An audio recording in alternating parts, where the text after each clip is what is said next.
एक माँ अपनी कार से उतरती है।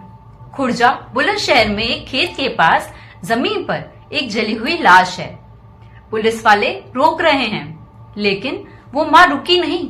वो घुटनों पे बैठ गई जली हुई लाश के पास। चेहरा पहचाना नहीं जा सकता था, पर वो माँ रुक गई। उसने कहा, ये मेरा बेटा है। और उस दिन एक आम गवर्नमेंट एम्प्लॉय जो पहले कभी पुलिस स्टेशन नहीं गई थी, उसने एक यूपी के सबसे ताकतवर पॉलिटिकल परिवार के खिलाफ एफआईआर दर्ज करवाई।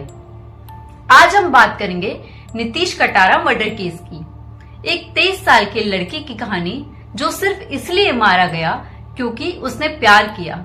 एक ऐसी माँ की कहानी जिसने अकेले बिना किसी सरकारी मदद के 14 साल लड़के न्याय दिलाया। और एक ऐसे सिस्टम की कहानी जिसमें गवाहों को जहर दिया गया, एक डॉक्टर लैब छोड़कर भाग गया और एक कांस्टेबल ने कोर्ट में अपना बयान ही बदल दिया। लास्ट तक रुकना, क्योंकि इस केस का सबसे बड़ा खुलासा आखिर में है।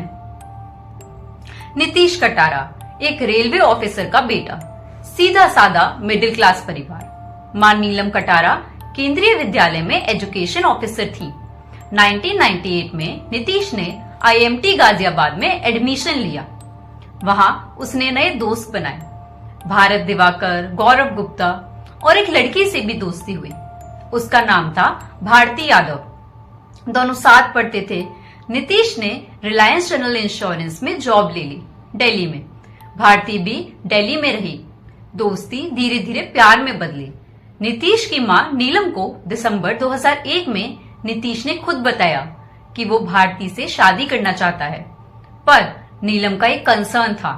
भारती का भाई विकास यादव जैसिका लाल मर्डर केस में अक्यूज्ड था, पर उन्होंने सोचा शायद वो इनोसेंट होगा। पर भारती के परिवार को नीतीश पसंद नहीं था, क्योंकि वो अलग कास्ट से था, अलग बैकग्राउंड था। और भारती के पापा राज्यसभा मेंबर थे, यूपी के एक ताकतवर पॉलिटिशियन जिनका नाम क्राइम और पॉलिटिक्स दोनों में था। 16 फरवरी 2002 एक कॉमन दोस्त की शादी थी।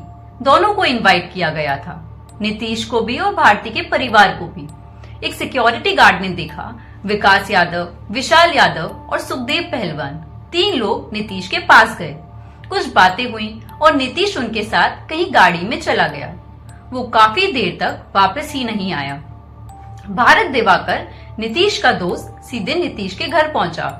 रात के 3 बजे उसने दरवाजा खटखटाया। नीलम कटारा ने दरवाजा खोला। नीतीश कहाँ है? नीलम ने तुरंत भारती को कॉल किया। उसने कहा शायद मेरे भाई उसे पंजाब ले गए हैं किसी काम से। अगली सुबह खुर्जा में एक बुरी तरह जली हुई लाश मिली। चेहरा समझ नहीं आ रहा था। पोस्टमार्टम में पाया गया कि सर में 7 सेंटीमीटर गहरी चोट है, हैमर की। पहले गोली मारी गई, फिर तेजाब डाला गया और फिर गाड़ी में जला दिया गया। और यहाँ से स्टोरी और भी डार्क होती है, क्योंकि जो विटनेस था उसे जहर दिया गया था। नीलम कटारा ने एफआईआर दर्ज करवाई। एफआईआर में नाम था विकास यादव और विशाल यादव का। उनको गिरफ्तार किया गया। पुलिस कस्टडी में विकास और विशाल ने कन्फेस किया। नीतीश को वेडिंग से किडनैप किया, गोली मारी, हैमर से मारा, तेजाब डाला और गाड़ी में जलाया। केस ओपन और शट लगता था। कन्फेशन थे, गवाह थे, एविडेंसेस थे। फिर गिरफ्तारी करने वाले इंस्पेक्टर ने कोर्ट में अपना पहला बयान दिया। उन्होंने मुझे कन्फेशन दिया था, लेकिन क्रॉस एग्जामिनेशन में उसी इंस्पेक्टर ने अपना स्टैंड बदल दिया। कहा कि अक्यूज ने कोई कन्फेशनल स्टेटमेंट नहीं दिया है। लेकिन एक और कांस्टेबल था, उसने कोर्ट में कंफर्म किया कि अक्यूज पर्सन ने खुद कहा था कि उन्होंने नीतीश कटारा का मर्डर किया है। नीलम को पता था अगर केस यूपी में चला तो जस्टिस नहीं मिलेगा। इसका एक ही रास्ता था, सुप्रीम कोर्ट। नीलम कटारा को सीधा दिख रहा था भारती के पिताजी का यूपी में कितना पॉलिटिकल प्रेशर था। अगर केस वहां चला तो जजेस को इंटिमिडेट किया जा सकता है। उन्होंने सुप्रीम कोर्ट में पिटीशन डाली, इस केस को दिल्ली ट्रांसफर करो। अगस्त 2002 में सुप्रीम कोर्ट ने केस को दिल्ली की फास्ट ट्रैक कोर्ट को ट्रांसफर कर दिया। नवंबर 2002 में ट्रायल शुरू हुआ और फिर एक के बाद एक गवाह पलट गए। वेडिंग में 4 लोगों ने देखा था नीतीश को कार में जाते हुए। ट्रायल तक 3 ने अपनी टेस्टिमनी वापस ही ले ली और सबसे बड़ा धक्का था भारती यादव, क्योंकि भारती ने बयान दिया नीतीश के साथ मेरा रिश्ता सिर्फ एक क्लासमेट का था और तुरंत बाद भारती लंदन चली गई पढ़ाई के लिए। यूपी गवर्नमेंट ने नीलम के पब्लिक प्रोसिक्यूटर को केस के क्रूशियल फेस में ही हटा दिया। पर फिर एक चीज आई जो केस बदल सकती थी, एक ऑडियो टेप, और उससे भी ज्यादा शॉकिंग था वो जो एक विटनेस के साथ हुआ। मई 2006 एनडीटीवी को एक ऑडियो टेप मिला यूपी पुलिस का। उस टेप में विकास यादव की आवाज थी, खुद कन्फेस करते हुए। ये टेप कोर्ट में एविडेंस के रूप में यूज किया गया। इस केस में एक और गवाह था, अजय कटारा।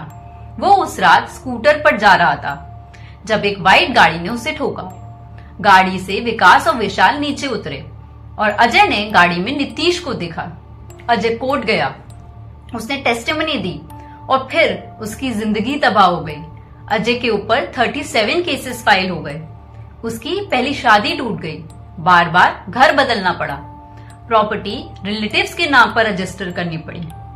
इसके अलावा एक और गवाह अजय कुमार को खाना खिलाया गया और तुरंत फूड पॉइजनिंग के सिम्टम्स आने लगे।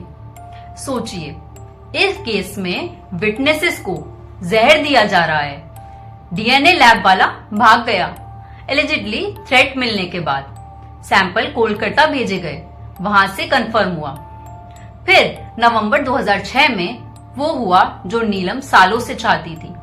भारती यादव लंदन से वापस आ गई और कोर्ट में उसने जो कहा उससे सब हैरान रह गए।